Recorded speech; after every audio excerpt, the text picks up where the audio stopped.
வணக்கம், good morning, happy morning, wonderful morning. நேற்று election results வந்தது. இந்த எலெக்ஷன் ரிசல்ட்ஸ் ரொம்ப சர்ப்ரைசிங்காக இருந்தது. யா எக்ஸப்ட் ஒரு ஆக்சிஸ் மை இந்தியா போல் தவிர, என் ஃப்ரெண்ட் ஷபீர் தவிர, அண்ட் ஷங்கர்னு ஒரு ஜேர்னலிஸ்ட் தவிர, என்கிட்ட யாருமே இந்த 3 பேரை தவிர 110 சீட்டு டெஃபினட்டாக தவக ஜெயிக்கும்னு யாரும் சொல்லலை. நான் ஒரு 3:45 வரைக்கும் பேசுகிறச்ச 105லேருந்து 107 சீட்டுக்கு மாறிட்டு இருந்தது. ஆனால் இன்னும் கவுண்டிங் பல ரவுண்ட்ஸ் இருந்தது. நைட்டு எந்த லெவலுக்கு போய் முடியும்னு தெரியாது. விஜய் 2 சீட்டில் ஒரு சீட் ரிசைன் பண்ணணும். அப்போ நீங்கள் வந்து இப்போ 105னா 104 சீட்டு. ஒரு சீட்டு ஸ்பீக்கருக்கு போகணும். ஸோ 2 சீட்டு போயிடும். 103ன்னு வச்சுக்கோங்க. அட்லீஸ்ட் 15 சீட் இருந்தால் தான் அவரால் கவர்மெண்ட் ஃபார்ம் பண்ண முடியும். எந்த சைடில் நம்ம கேல்குலேஷன் போட்டாலும் அந்த ஏடிஎம்கே அவரோட சேரலைன்னா, இல்லாட்டா திமுக அவரோட சேரலைன்னா கவர்மெண்ட் ஃபார்ம் ஆகாது.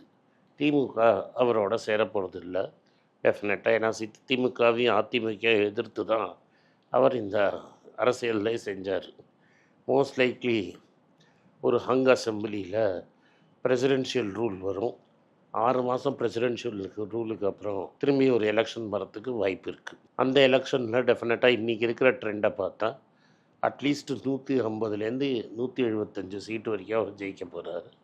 மக்கள் டிசைட் பண்ணிட்டாங்க அவரை வந்து ஒரு 5 வருஷம் டெஃபினட்டாக சிஎம்மாக உட்காத்தி பார்க்கணும், கவர்மெண்ட்டை கொண்டு வரணும்னு. இதை ஏன் உங்கள்கிட்ட நான் டீட்டெயில்டாக சொன்னேன்னா, இந்த சேனலில் நான் எப்போதும் சொல்லும்போது ஒரு பிக் ஹேரி அடாஷியஸ் கோல் இருக்கணும். அந்த கோலை நோக்கி நம்ம போயிட்டே இருக்கணும்.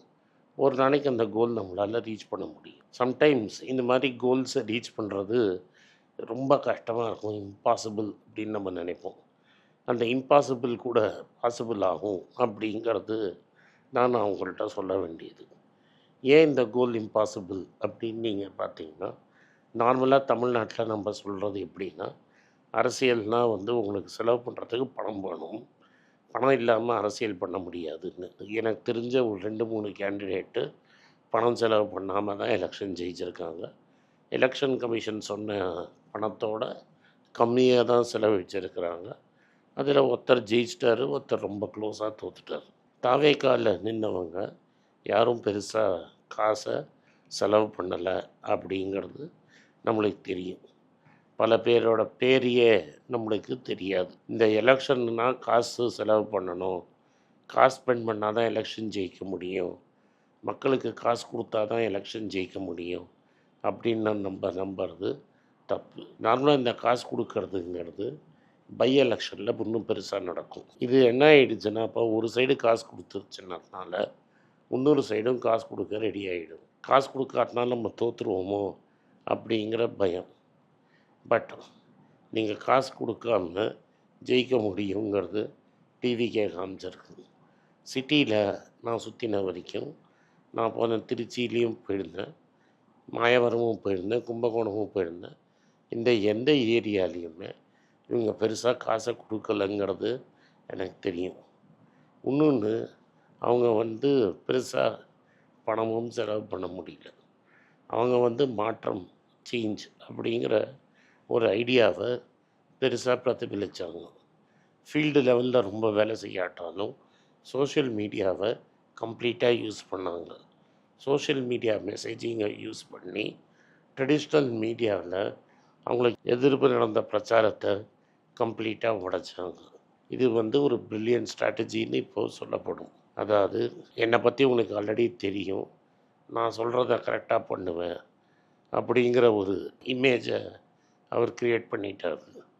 அதை தவிர சோஷியல் மீடியாவில் ஒரு சேஞ்சுக்காக ஒரு கேம்பெயின் புஷ் பண்ணிட்டார். நம்மளுக்கெல்லாம் ஆல்ரெடி ஒரு இமேஜ் இருந்தது, இந்த அரசியலுங்கிறது ரொம்ப சாக்கடை, இந்த இருக்கிறவங்கெல்லாம் தப்பான ஆளுங்க, அரசியலில் இருக்கிறவன் தான் காசு பார்ப்பான் அப்படிங்கிற ஒரு இமேஜ் இருந்தது.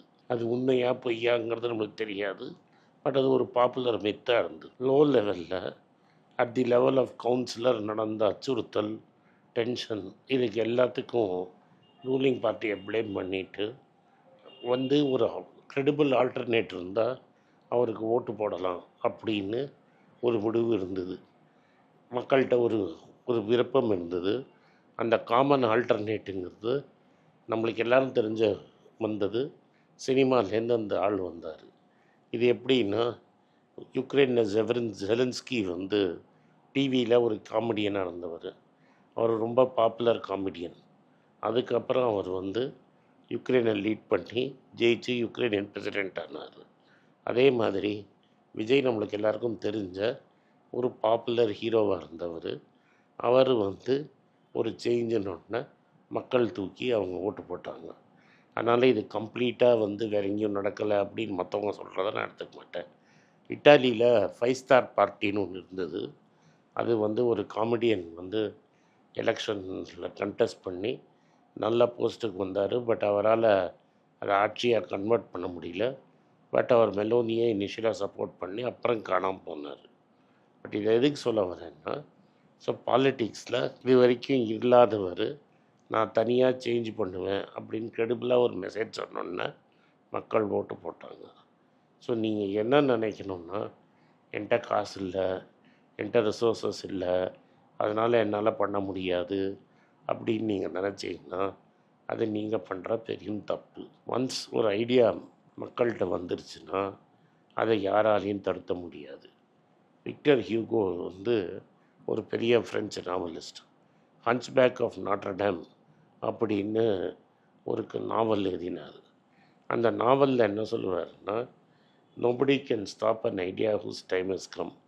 மக்கள் மத்தியில் ஒரு ஐடியாவுக்கு ஒரு நேரம் வந்துருச்சுன்னா யாராலையும் அந்த ஐடியாவை தடுத்து நிறுத்த முடியாது. அது மாதிரி தமிழ்நாட்டில் இந்த 2 கட்சியை வந்து மாற்றி 50 வருஷம் வரைக்கும் ஆட்சி பண்ணதில் மக்கள் டயர்டாகி மக்கள் வாண்டட் சேஞ்ச். அதில் ஒரு புது ஃபோர்ஸாக இவரால் பண்ண முடியும் அப்படின்னு இவர் நினச்சி இவர் மேலே மக்கள் நம்பிக்கை வச்சு ஓட்டு போட்டிருக்காங்க. நான் பார்த்த வரைக்கும் 10 சீட்டு ஓட்டு தேவைப்படும். அது நைட்டுக்குள்ளே இங்கேயும் அங்கேயும் மாறி வந்துருச்சுன்னா நல்லது. இல்லாட்டா 6 மாதம் கழித்து இன்னொரு எலெக்ஷன் வந்து அது மூலமாக தான் அவர் ஜெயிக்கணும். பட் நீங்கள் பார்க்க வேண்டியது என்னென்னா, உங்களுக்கு ஒரு ஐடியா இருந்து அந்த ஐடியாவுக்கு நீங்கள் ஒர்க் பண்ணிங்கன்னா உங்களுக்கும் ஒரு நாளைக்கு ஜெயம் வரும். நன்றி, வணக்கம். இந்த வீடியோ உங்களுக்கு பிடிச்சிருந்ததுன்னா இந்த வீடியோவை லைக் பண்ணுங்கள், எங்கள் சேனலை சப்ஸ்கிரைப் பண்ணுங்கள், பெல் நோட்டிஃபிகேஷன் தட்டுங்க. இந்த வீடியோ முடிஞ்சால் உங்கள் சொந்தக்காரங்களுக்கும் ஃப்ரெண்ட்ஸுக்கும் அனுப்புங்க, அவங்கள பார்க்க சொல்லுங்கள். நன்றி, வணக்கம். எல்லாருக்கும் வணக்கம். எல்லாருக்கும் ஒரு இம்பார்ட்டண்ட் அறிவிப்பு. நான் யார்ட்டையுமே பணம் வாங்குறது கிடையாது. நான் யாரையும் டைரெக்டாக கன்சல்ட் பண்ணுறது கிடையாது. என் பேரை சொல்லி நிறைய ஸ்கேம் நடக்குது. டெலிகிராம் குரூப், வாட்ஸ்அப் குரூப்னு. எனக்கு இருக்கிற வாட்ஸ்அப் குரூப்னால் சும்மா இன்ஃபர்மேஷனுக்கு மட்டும்தான். நான் செபி ரிஜிஸ்டர்ட் அட்வைசர் கிடையாது. நான் சேனல் நடத்துறது எஜுகேஷன் பர்பஸ். அதில் ப்ரைஸே பேச மாட்டேன். இதை வாங்கு அதை வித்துருன்னு சொல்லவும் மாட்டேன். என் பேரை சொல்லி பண்ணுறாங்கன்னா ஏமாந்துடாதீங்க. நன்றி, வணக்கம். எல்லாருக்கும் வணக்கம். குழந்தைங்களுக்காக ஃபைனான்ஷியல் லிட்ரஸி, மணி ஃபார் நத்திங்னு 2வது பார்ட்டு. அண்ட் இதில் வந்து செக் எழுதுறது எப்படி, டெபாசிட் ஸ்லிப் எழுதுறது எப்படி, பணம் எப்படி வந்தது, பார்ட்டர்லேருந்து டிமானிட்டைசேஷன் வரைக்கும் எல்லாத்தையும் கவர் பண்ணியிருக்கோம். உங்கள் குழந்தைங்க அப் டு ஏஜ் 10, 12க்கு ரொம்ப யூஸ்ஃபுல்லாக இருக்கும். இந்த புக் இப்போதைக்கு ஒரு ஸ்பெஷல் ப்ரைஸில் 450 ரூபாய்க்கு கொடுக்குறோம். இதை யூஸ் பண்ணிக்கங்க. நன்றி, வணக்கம். moneypage.com வெப்சைட்டை சப்ஸ்கிரைப் பண்ணுங்கள். ஒரு வாரத்துக்கு 4 ப்ரீமியம் ஆர்டிக்கலும் ஃப்ரீ ஆர்டிகல்ஸ் ஒரு 10லேருந்து 15 நாங்கள் போடுறோம். இது சப்ஸ்கிரிப்ஷன் ஒரு மாதத்துக்கு 99 ரூபா தான். இங்கே சொல்கிற கான்செப்ட்ஸை கிரேட்டாக எக்ஸ்பேண்ட் பண்ணி போடுறோம். நீங்கள் படிச்சிங்கன்னா உங்களுக்கு யூஸ்ஃபுல்லாக இருக்கும். நன்றி, வணக்கம். வணக்கம். குழந்தைங்களுக்காக ஒரு புஸ்தகம் லான்ச் பண்ணோம். அது ரொம்ப சக்ஸஸ்ஃபுல்லாக இருக்குது. யாருக்கெல்லாம் அந்த புஸ்தகம் போகணுமோ எங்கள் டீமுக்கு கான்டாக்ட் பண்ணுங்கள். கீழே இருக்கிற நம்பர்லேயும் வெப்சைட்லேயும் கான்டாக்ட் பண்ணிங்கன்னா உங்களுக்கு அந்த புஸ்தகத்தை நீங்கள் வாங்கிக்கலாம். மற்ற எங்கள் புஸ்தகமும் அவைலபிள். எங்கள் வெப்சைட் மூலமாகவும் வாங்கலாம். கீழே இருக்கிற வாட்ஸ்அப் நம்பர்லேயும் மெசேஜ் அனுப்பலாம். நன்றி, வணக்கம்.